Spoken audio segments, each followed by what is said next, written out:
గోరా ప్రగతి channel కు స్వాగతం। ఈ రోజు మనం పర్యావరణానికి యుద్ధ గాయాలు అనే అంశం గురించి తెలుసుకుందాం। యుద్ధ పరిస్థితుల్లో ప్రభుత్వాలు ప్రకృతి వనరుల పరిరక్షణలో విఫలం కావడంతో పర్యావరణ నష్టం తీవ్రంగా ఉంటుంది। వియత్నాం యుద్ధంలో ఆ దేశ సైనికులు దాక్కోవడానికి తోడ్పడిన వర్షారణ్యాలను అమెరికా సైన్యం ధ్వంసం చేసింది।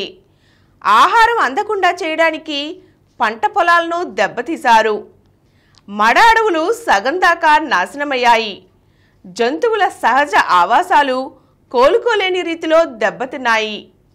నేలలు నిస్సారమయ్యాయి। ప్రజలు వన్యప్రాణుల జీవనానికి అవసరమైన ఆవరణ వ్యవస్థ బలహీనపడిపోయింది। భారీ ఎత్తున సుదీర్ఘ కాలం పాటు సాగిన నాటి యుద్ధం కారణంగా సంభవించిన దుష్పరిణామాలను వియత్నాం నేటికి అనుభవిస్తోంది। అంతర్యుద్ధం వంటి సంఘర్షణల కారణంగా తలెత్తే పర్యావరణ నష్టం కూడా తక్కువేమీ కాదు। 1990-94 మధ్య జరిగిన రువాండా అంతర్యుద్ధం ఫలితంగా జాతీయ పార్కుపై ఆధారపడిన కాందిసీకుల వల్ల భారీ ఎత్తున అడవులు దెబ్బతిన్నాయి। కాంగోలో 2 దశాబ్దాల పాటు కొనసాగిన అంతర్యుద్ధంతో అంతరించే ముప్పు ఎదుర్కొంటున్న గొరిల్లాల సంఖ్య సగానికి పైగా తగ్గిపోయింది। యుద్ధాలు, ఘర్షణల్లో బాంబు దాడులు వన్యప్రాణులకు జీవ వైవిధ్యానికి తీవ్ర హాని కలుగచేస్తున్నాయి।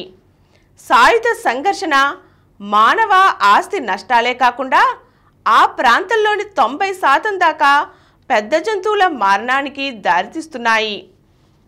యుద్ధం వల్ల కలిగే కాలుష్యం నీరు, గాలి, నేలను కలుషితం చేస్తుంది। మనుషులు, ఇతర జీవజాతుల ఆవాసాలు, నివాస యోగ్యతను కోల్పోతాయి। మరోవైపు శాంతి సమయంలో ఆయా దేశాల సైన్యాలు పెద్ద మొత్తంలో వినియోగించే శిలాజ ఇంధనాలు భూతాపానికి ప్రత్యక్షంగా కారణమవుతున్నాయి। అమెరికా సైన్యాన్ని ఒక దేశం కింద లెక్కిస్తే ప్రపంచంలో అత్యధికంగా ఉద్గారాలను వెలువరించే దేశాల్లో అది 47వ స్థానాన్ని ఆక్రమిస్తుంది। అమెరికా రక్షణ విభాగం ఆ దేశ శిలాజ ఇంధనాల్లో 40% వాడుతోంది। China, Russia, Saudi Arabia, Israel తదితర దేశాల సైన్యాల వల్ల కలిగే ఉద్గారాల పరిమాణం కూడా భారీగానే ఉంటుంది। యుద్ధాల సమయంలో శిలాజ ఇంధన వినియోగం గరిష్ట స్థాయిని చేరుతోంది। బ్రౌన్ యూనివర్సిటీకి చెందిన వాట్సన్ ఇన్స్టిట్యూట్ అధ్యయనం ప్రకారం అమెరికా ఉగ్రవాదంపై చేపట్టిన యుద్ధం ఫలితంగా వాతావరణంలోకి 120 కోట్ల మెట్రిక్ టన్నుల గ్రీన్ హౌస్ వాయువులు విడుదలైనట్లుగా అంచనా। ఇది 25.7 కోట్ల కార్లు ఏటా వెలువరించే ఉద్గారాల వల్ల కలిగే భూతాపం కంటే అధికం। ఇరాక్పై అమెరికా బాంబు దాడితో వెలువడిన రేడియో ధార్మికత కారణంగా నేల, జలవనరులు కలుషితమయ్యాయి। 1999లో కొసావో సంఘర్షణల్లో పరిశ్రమలు బాంబు దాడులకు గురవడంతో వెలువడిన విషపూరిత రసాయనాలతో ఎన్నో ప్రాంతాలు కలుషితమయ్యాయి। రష్యా దాడి కారణంగా ఉక్రెయిన్ నగరాల్లో భవనాలు, రోడ్లు, మౌలిక సౌకర్యాలకు కూడా తీవ్ర నష్టం వాటిల్లింది। అక్కడ గాలి కలుషితమై పీల్చడానికి కూడా పనికి రాకుండా తయారైంది। పంట పొలాలు నాశనమయ్యాయి, అడవులు దహనమయ్యాయి, ఉపరితల భూగర్భ జలాలు కలుషితమయ్యాయి। రసాయన కర్మాగారాలపై జరుగుతున్న దాడులతో ప్రమాదకర వాయువులు వెలువడి ప్రజలకు ముప్పు వాటిల్లుతోంది। గాజాలో నిరంతరం జరుగుతున్న బాంబు దాడులతో వాతావరణంలో ఏర్పడిన దుమ్ము పొర స్థానికులకు అనారోగ్యకరంగా మారింది। దీనివల్ల పంటలు, నీటి వనరులు కలుషితమయ్యాయి। నీటి లభ్యత, వినియోగం మరింతగా తగ్గిపోయే ప్రమాదం ఉంది। ఇజ్రాయెల్, పాలస్తీనా శీతోష్ణ స్థితి పరంగా ప్రపంచంలోనే అతి దుర్బల ప్రాంతాల్లో ఉన్నాయి। పారిశ్రామికీకరణకు ముందు రోజులతో పోలిస్తే 1950 నుండి 2017 మధ్యకాలంలో ప్రపంచవ్యాప్తంగా సగటు ఉష్ణోగ్రతలు 1.1 డిగ్రీల సెంటీగ్రేడ్ మేర పెరిగాయి। అదే సమయంలో ఇజ్రాయెల్ పరిసర ప్రాంతాల సగటు ఉష్ణోగ్రతల పెరుగుదల 1.5 డిగ్రీలుగా ఉందని, ఈ శతాబ్దం చివరి నాటికి 4 డిగ్రీలకు చేరుతుందని ఆ దేశ వాతావరణ సంస్థ వెల్లడించింది। 2050 నాటికి సముద్ర మట్టాలు పెరిగి భూప్రాంతాలు మునిగిపోతాయని ఇజ్రాయెల్ పర్యావరణ మంత్రిత్వ శాఖ వెల్లడించింది. ఇంతటి విపత్కర పరిస్థితుల్లోనూ వాతావరణ మార్పుల నిరోధానికి చర్యలు తీసుకోవడం అత్యవసరం. కానీ ఇప్పుడెక్కడి పరిస్థితులెందుకు భిన్నంగా ఉండటం విచారకరం. ఆఫ్ఘనిస్తాన్లో బాంబు దాడుల కారణంగా తలెత్తిన కాలుష్యానికి తోడు యుద్ధ వ్యర్థాలను దహనం చేయడం వల్ల ఏర్పడిన విషవాయువులు స్థానికుల్లో క్యాన్సర్లకు కారణమవుతున్నాయి. భారీ యుద్ధ యంత్రాలతో వాయు కాలుష్యం పెచ్చిరిల్లింది. యుద్ధంతో ఆఫ్ఘాన్ 95% మేర అడవులను కోల్పోయింది. కువైట్ను ఇరాక్ ఆక్రమించినప్పుడు వెనుదిరిగే సమయంలో ఇరాకీ సేనలు 600కు పైగా చమురు బావులను తగులబెట్టడంతో పర్యావరణానికి అపార నష్టం వాటిల్లింది.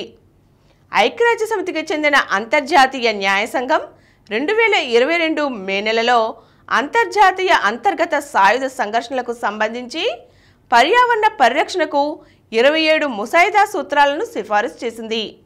వాటిపై సభ్య దేశాలు, అంతర్జాతీయ సంస్థలు దృష్టి సారించాయి. యుద్ధ సమయంలో జరిగే ప్రకృతి నష్టాన్ని యుద్ధ నేరంగా పరిగణిస్తేనే పర్యావరణ విధ్వంసానికి కారణమవుతున్న ఆధునిక యుద్ధ రీతులను నిషేధించవచ్చునని శాస్త్రవేత్తల అభిప్రాయం. యుద్ధ సమయంలో పాటించవలసిన అంతర్జాతీయ మానవీయ న్యాయ సూత్రాలైన 4 జెనీవా ఒప్పందాలతో పాటు యుద్ధం వేళ పర్యావరణ రక్షణకు 5వ జెనీవా ఒప్పందాన్ని జోడించాలని శాస్త్రవేత్తలు కోరుతున్నారు.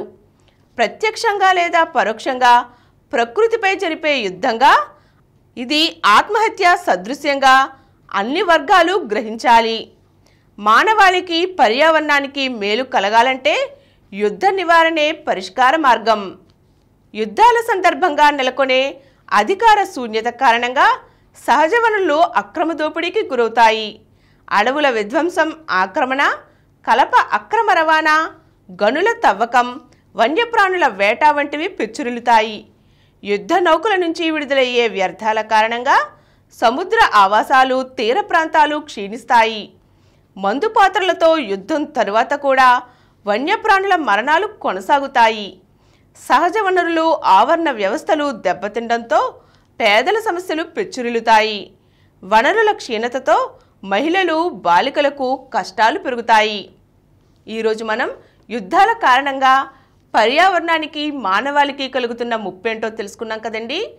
మరో చక్కని అంశంతో మళ్ళీ కలుద్దాం.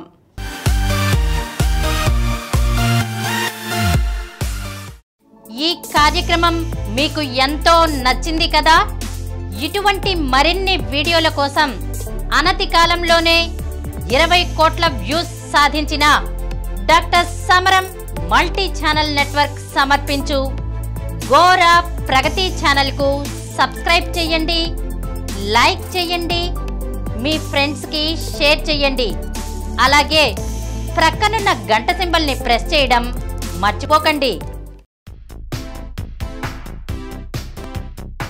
Please download Samaram Channels app from Google Play Store and watch your favorite channels. Click the bell icon and subscribe to the channels.